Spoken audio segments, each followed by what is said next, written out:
Avengers in this group, who would you be? You know what? I was thinking, does it have to be a member of the Avengers, or can it be a Marvel character or superhero? Well, it kind of works with the BFF if it was an Avenger, but I'll go ahead and say Well, no, Marvel character. I will support it, and I can work this out. I mean, I feel like it's got to be.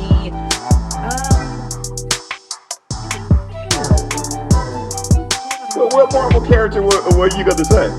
No, I was thinking Deadpool, only because there's justice by any means necessary, and I feel like this group, like we are here to promote fathers by any means necessary. So that's what I was thinking. Yeah. Deadpool, wow. But he's kind of crazy too, so, you know. Sometimes you need a little crazy to make things work, right?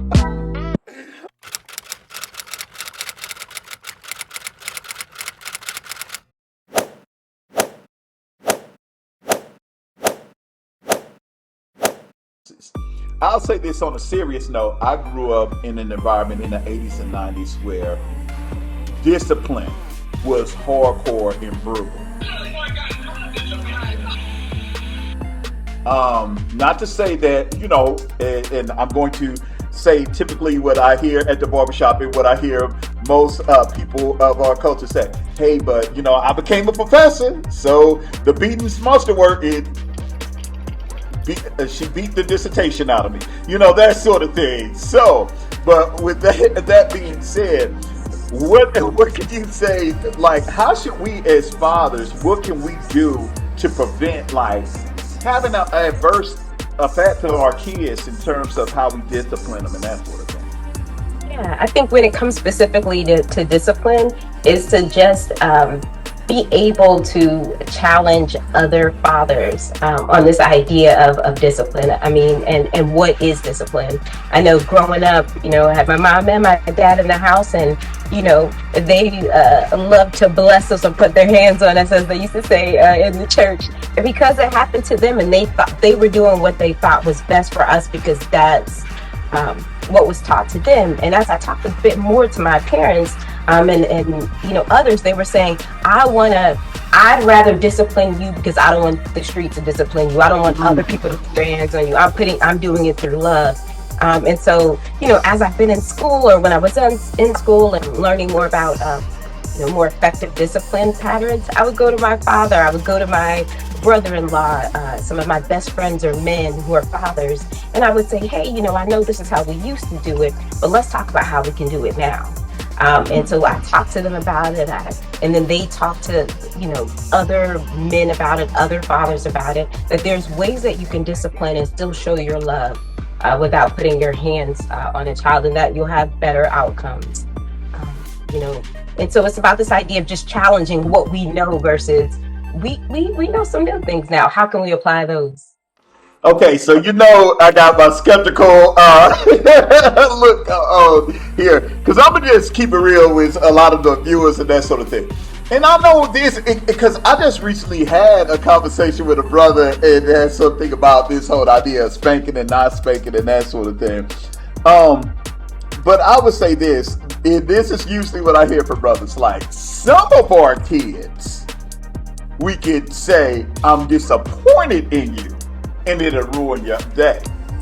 It'll ruin their day.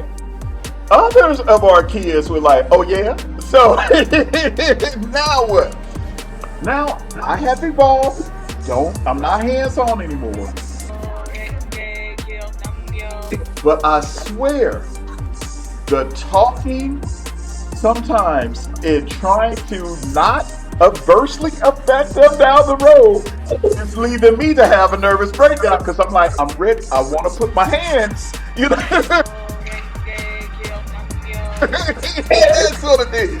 So, how do we communicate in such a, what is some communication tips that you can give to our dads that will kind of help them to stop wanting to go out and grab the switch, as my grandma used to do for me?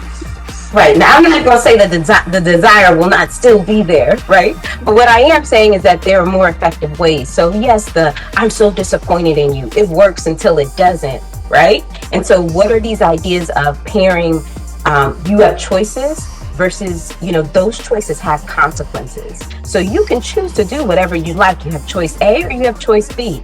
All of these choices have consequences. Some are more positive, some not so positive. You get to choose, but I'm laying these choices out there for you. Versus, I'm so disappointed in you. Well, you might be, but that doesn't give them a choice then. You're just disappointed. Or you use the switch, or you lay hands for that moment. There's nothing that aligns with it. There's nothing that's connected to it. And so, it's hard for children who then become adults to then be able to pair choices and consequences.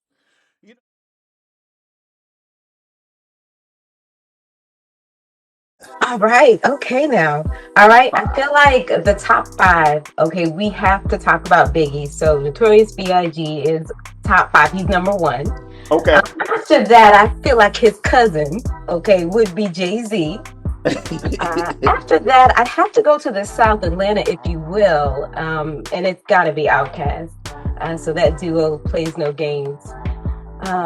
We need to bring in some females in this. And since we're staying in the South, I've got to say DeBrat. There's something about her style. And I know she's from Chicago, but she did her thing in Atlanta, and there was something wonderful about that. And then to round out, because I just am a Southerner at heart, if you will, Ludacris. Ludacris is absolutely amazing. His lyrical wordplay should not be downplayed. He's in the top 5. Ludacris. Wow. Okay. I'm offended if you don't agree. I say Ludacris here again. No judgment. Give him a hands up. No judgment. Okay. Right. I want to say I might be the hype man or hype woman.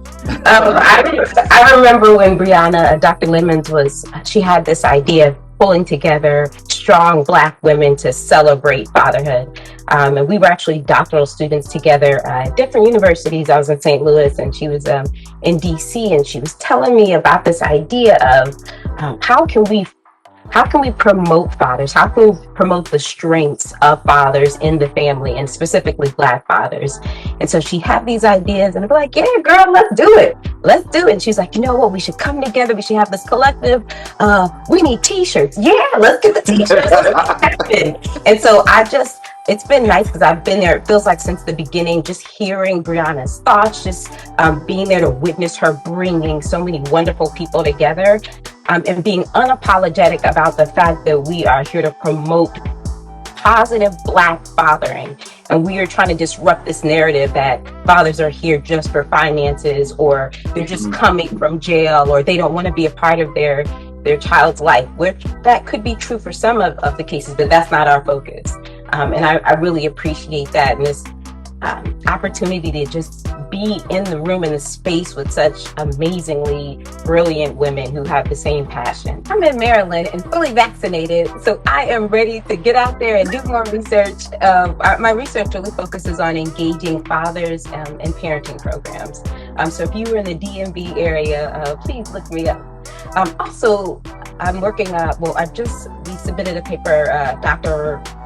Lemons and I, who is the founder of BFF, we were looking at the Black son-in-law and father-in-law relationship, and how building this relationship can buffer some of these issues and the effects of systematic racism. So hopefully it'll be published, and it's wonderful. So it's a really great paper. But if you want to look for all of us, you can find us on our website at BFFSN.com.